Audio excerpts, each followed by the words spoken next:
일반적으로 봤을 때는 뭐 한 1년에서 한 2년 정도는 좀 봐야 되지 않나 싶어요. 그러니까 치료한 아이들도 보면 뭐 좋아지긴 좋아지다가 보통 이렇게 출렁출렁 하면서 좋아지거든요. 되게 막 좋아지는 듯 하다가 조금 나빠지기도 하고 이런 과정들을 좀 겪으면서 결국 나중에는 좋아지는데 이게 이렇게 생각하시면 좀 쉬워요. 우리가 뭐 가다가 발목을 삐끗했어. 그러면 얘는 이런 애들은 금방 낫잖아요. 뭐 1, 2주만 좀 치료해도 낫는데 예를 들면 관절이 아파요. 아니면 뼈가 부러졌어요. 이런 경우는 더 시간이 오래 걸리죠. 뭐 한 달, 두 달 이상 걸리기도 하고. 근데 우리 막 그 중풍 걸려서 이렇게 마비가 돼갖고 그거 다시 재활하는 거 보셨잖아요. 되게 오래 걸리죠. 막 6개월, 1년 넘게 걸리기도 하죠. 그러니까 실제로 이 우리 몸의 세포들이 회복하는 속도가 좀 달라요. 그러니까 이제 뭐 피부 세포 이런 애는 되게 빨리 회복이 되고, 근육 세포가 그 다음으로 좀 빨리 회복이 되고, 그 다음에 이제 뼈나 관절 이런 세포들은 좀 느리고, 그리고 이제 신경 세포들은 이제 되게 느려요. 그 특히나 이제 뭐 말초신경, 이렇게 뭐 손발 이런 데 있는 신경들은 그나마 좀 빠른 편인데, 이제 중추신경, 뇌나 척수나 이런 부분에 이제 손상이 있으면 그게 회복되는 데는 되게 오랜 시간이 필요하거든요. 그러니까 그런 관점에서 봤을 때 사실은 그 치료 기간 자체가 그렇게 뭐 긴 시간은 아닌 거고, 그리고 어쨌든 아이가 또래에 비해서 예를 들면 2년이 뒤쳐져 있다. 그럼 2년 동안 쫓아가야 되는 거잖아요. 그러니까 그런 어떤 내가 뒤처진 정도하고도 이제 좀 상관이 있는 거라서 조금 이제 치료 기간은 좀 충분하게 잡으셔야 돼요.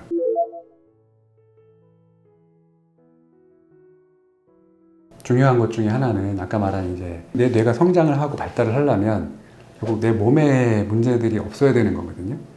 그러면 이제 가장 확실한 거는 내 몸에 들어오는 음식이겠죠, 음식. 그러니까 음식을 가지고 그게 피가 되고 에너지가 되고 그것들이 이제 뇌 세포로 가서 뇌 세포가 발달할 수 있게끔 그런 바탕이 되는 건데, 예를 들어서 우리가 이제 제일 안 좋은 것이 저런 거죠. 이제 뭐 화학 조미료, 그 다음에 뭐 너무 정제된 그러한 어떤 당이라든지, 뭐 설탕, 뭐 이런 것들 있죠. 아니면 너무 자극적인 그러한 매운 거라든지, 장내 세균들의 균형을 깨트릴 만한 것들이죠. 뭐 초콜릿이라든지 뭐 그런 것들이 갑자기 딱 들어왔다. 그러면 이 장에서 느끼기에는 쉽게 말하면 설탕의 폭탄 같은 게 들어온 거죠. 밀도가 높은 애들이 갑자기 이제 확 들어온 거잖아요. 근데 우리 이 장은 생각해보면 조상 때부터 먹었던 음식들을 보면 사실 이렇게 정제된 음식들이 그렇게 많지는 않았어요. 그러니까 자연에 있는 음식 그대로 그걸 먹고 거기에 맞게 우리 장이나 장내 세균들이 진화를 해왔단 말이에요. 거기에 최적화되어 있는 상태인데 갑자기 듣도 보도 못한 애들이 뭐 갑자기 들어와. 그럼 이제 이걸 처리를 못하는 거죠.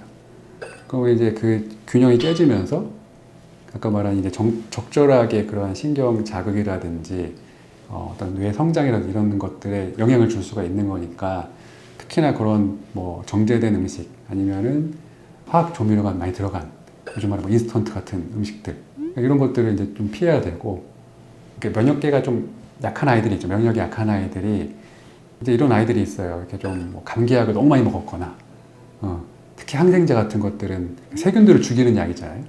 그럼 걔가 나쁜 세균만 죽이면 좋은데 장내에 있는 세균들을 싹 죽여요, 다 같이. 그래서 보통 항생제 이게 안 맞는 분들은 보면 먹고 나서 막 설사 계속 하는 분들이 있거든요. 그게 이제 장내 세균들이 다 이제 같이 없어지기 때문에 생기는 현상이라서, 그런 이제 양약을 너무 많이 먹은 아이들도 그런 영향을 좀 받을 수가 있다. 그리고 그것도 화학적인 어떤 물질을 만든 거고, 그래서 입으로 들어가는 속으로 들어가는 음식들 중에서 장내 세균총의 어떤 밸런스를 깨트릴 만한 애들을 좀 피해야 되는데, 그런 것들이 지금 말씀드린 그런 어떤 화학 물질들이라든지 너무 정제됐거나 너무 자극적인 것들, 이런 거는 꼭 피하셔야 된다. 그리고 이제 뭔가 환경적으로 이제 스트레스에 대한 부분들도 사실은 뭐 말씀드릴 게 좀 많은데, 제가 그때 치료했던 뭐 ADHD 아이가 일본에 있었어요. 그래서 이게 온라인으로 상담하면서 이렇게 그 엄마 상담도 해드렸는데, 사실 뭐 ADHD나 발달장애가 있는 아이들을 가진 엄마들은 너무 힘들고, 그게 이제 뭐 정말 여러 가지 생각이 들 거거든요.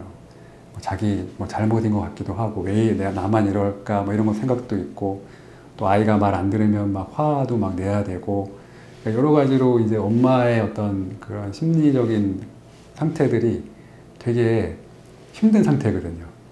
문제는 뭐냐면 그렇게 되면 이게 사실 아이한테도 전달이 돼요. 그래서 이제 그런 것들을 많이 이제 상담을 해드렸어요. 이제 엄마가 조금 더 중심을 잡으시고 아이를 좀 이해하고 아이에게 너무 가까이 가기보다는 큰 틀을 좀 잡아서 아이가 이제 그 안에서 좀 자유롭게 있을 수 있도록 이제 그런 식으로 이제 좀 그때그때 이제 구체적으로 설명을 드리긴 했지만 어쨌든 개념은 그런 거죠. 아이와 너무 이제 그런 시간들이 힘들었기 때문에 결국 그걸로 인해서 또 엄마의 어떤 심리 상태가 아이한테 영향을 줄 수 있으니까 그러니까 엄마가 일단은 좀 편해야 되는 게 어떻게 보면 되게 중요한 또 요소거든요.